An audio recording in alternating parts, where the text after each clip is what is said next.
So every stitch, every little bit of energy in all 1,800 were stitched with the intention and the energy to acknowledge the murdered and missing women. That's a really powerful statement in itself. But more than that, this art installation is visiting over 25 communities, just like Saskatoon, who are putting together committees to fundraise. So many people like you who come out and support these events, because all of the monies that are raised do not come from the government. They don't come from outside funding. It's a project for the people, by the people. And that's what makes it so powerful. And myself is here. Myself is here.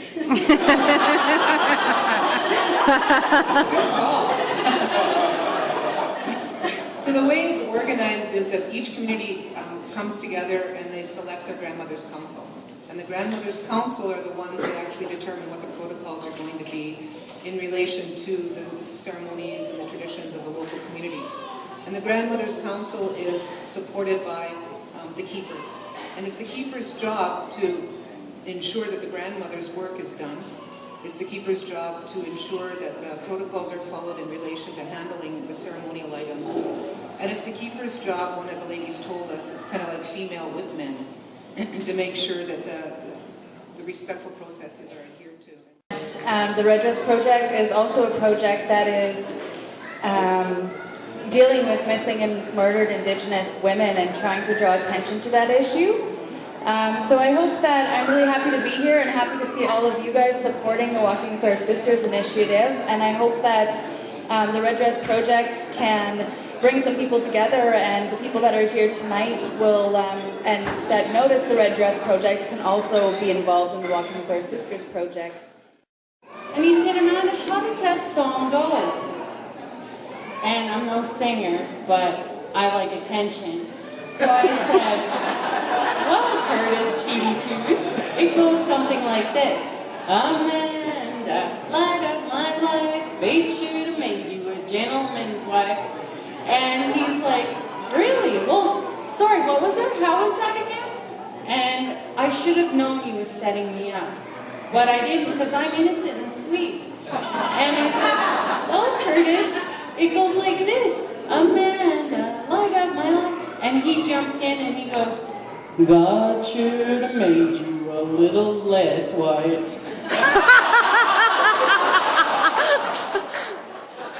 Have you guys heard of Are You There, God? Is Me, Margaret by Judy Blume? One of my favorite books I read in 5th grade. And I remember just being like, oh, someday I'm going to be a woman, it's going to be great. And then that's when my chest started to hurt.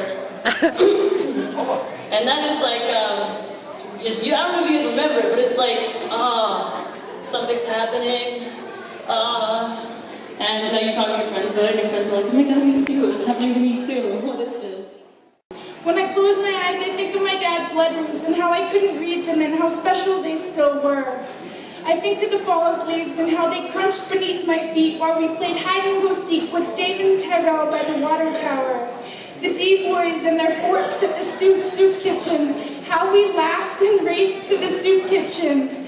It used to be cool to be poor, stealing sugar tubes from the store and singing out front while the boys drummed on the floorboards.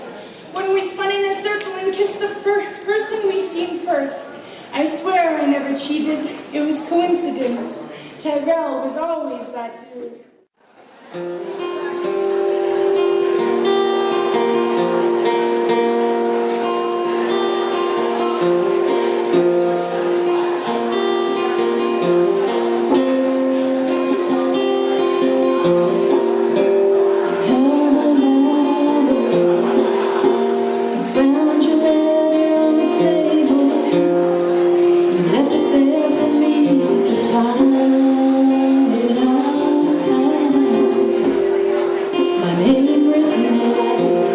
Swirling clouds of days gone by, and I saw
wondering what it would be like to live back in the day, before colonization, before the reservation, before residential school, before kids were cool.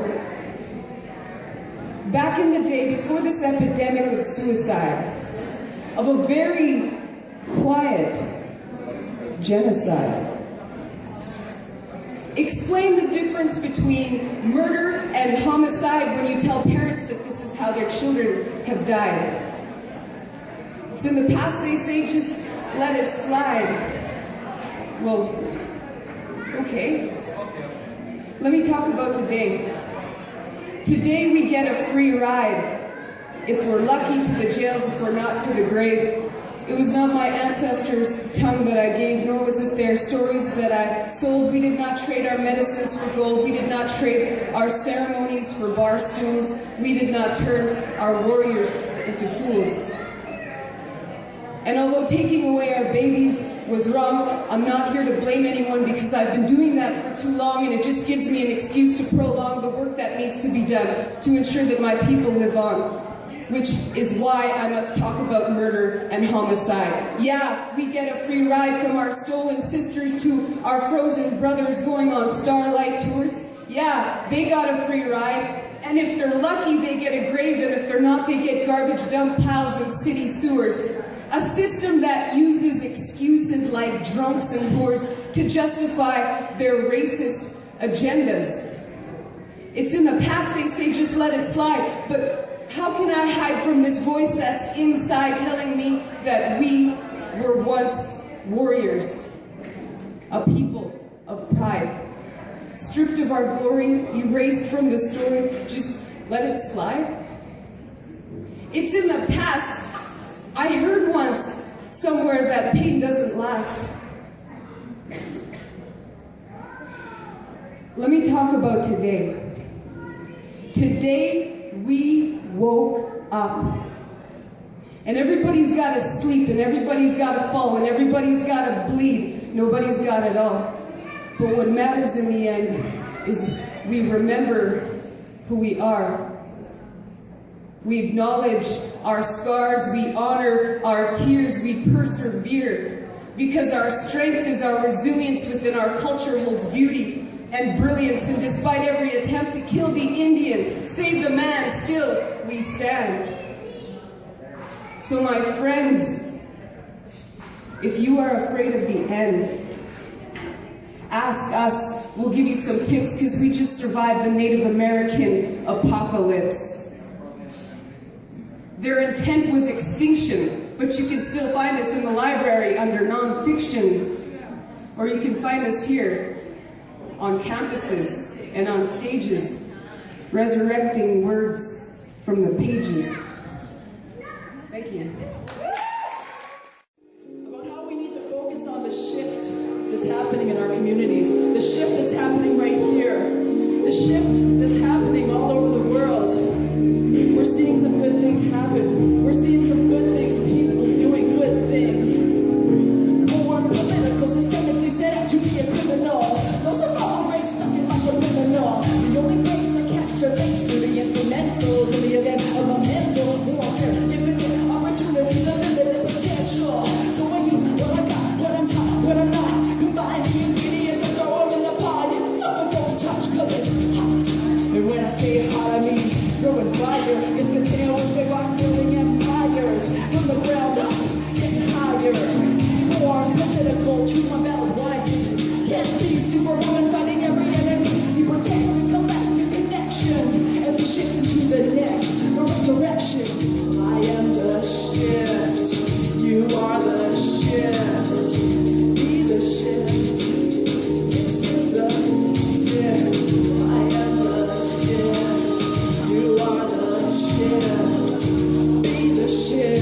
the shift. You are the shift. Be the shift.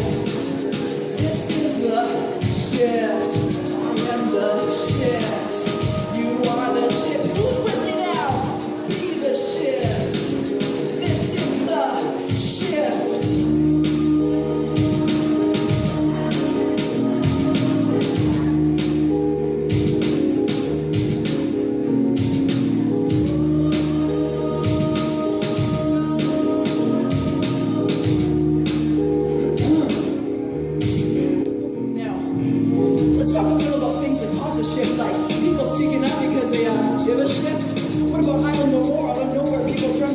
Before, wouldn't even go there. Are the missing and murdered sisters marches? All cities represented and all nations walking.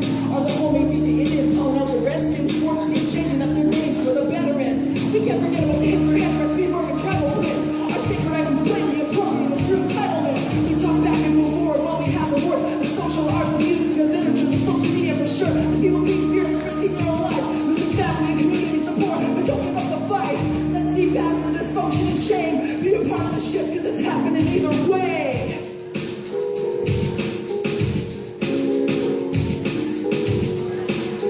I want you to say it with me now. If you are a part of the shift, if you exist today, and you're sitting here right now, then you are. Say it with me now. We are the shift. We are the shift. We are the shift. We are the shift. We are the shift.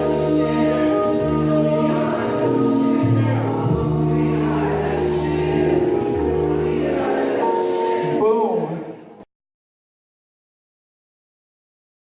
Every time there's women involved, I pull out this quote: "A nation is not conquered until the hearts of its women are on the ground," and our hearts are not on the ground.